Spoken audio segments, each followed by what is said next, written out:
Welcome to NBC News. This is latest news for you. Beijing, the wife of an American graduate student who is behind bars in Iran, pleaded with the Trump administration to do more to secure his release Tuesday. In an exclusive broadcast interview with NBC News, Xiyue revealed that her husband, Xiyue Wang, has attempted suicide during his almost 16 months in prison. "Only the U.S. government can sort this out. Only the U.S. government can help us," she said. "I hope President Trump can open up a dialogue with Iranian authorities to discuss a resolution of my husband's case." Wang, 36, is a Chinese-born naturalized American citizen. The couple have a 4-year-old son. The Princeton University student was arrested in August 2016 while carrying out research on Iran's Qajar dynasty for his PhD, according to his college wife and the U.S. government. For months, his wife and university worked quietly toward his release without making a public statement. The case only came to public attention this July after Iran announced Wang had been sentenced to 10 years in prison. He was convicted of spying under the cover of research, according to the Mizan online news agency, the Iranian judiciary's news service. A spokesman for the judiciary alleged Wang had been directly guided by America. Wang was also found guilty of seeking to access confidential areas of a library and assisting a hostile government.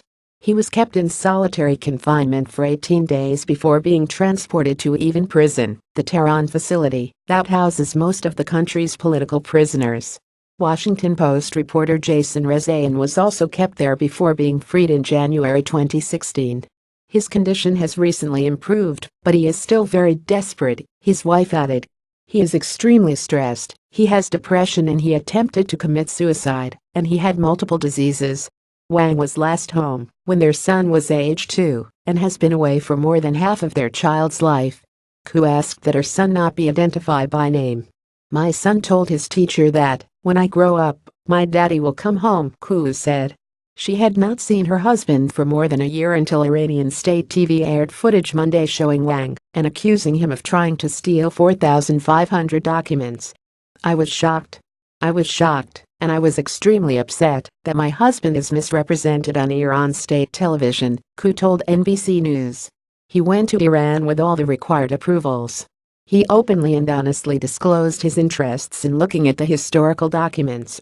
The 35-year-old believes Iran knows her husband is an illegitimate scholar and that he was only targeted because of his nationality. "He's innocent and he is just a student.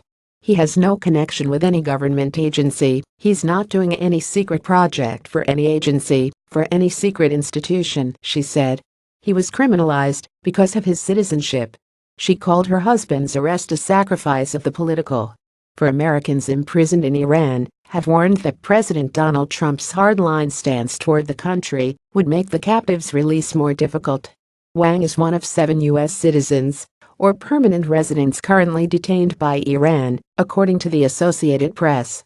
Following Iran's announcement of the charges in July, the State Department called on the government to release Wang and all other unjustly detained U.S. citizens so that they can be reunited with their families.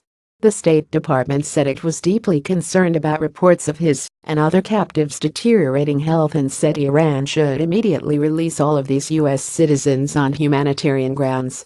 The White House last month denied the Iranian government's claim that Trump asked to meet with his counterpart from the Islamic Republic last month, but was turned down. Trump has branded Iran's government a murderous regime and warned of its sinister vision for the future.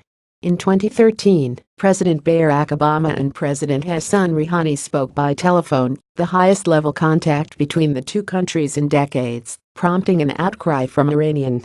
Then there has been no such communication between the heads of state in Tehran and Washington, which officially severed diplomatic ties in 1979. Xu said that the past year has tested her belief that her husband will return.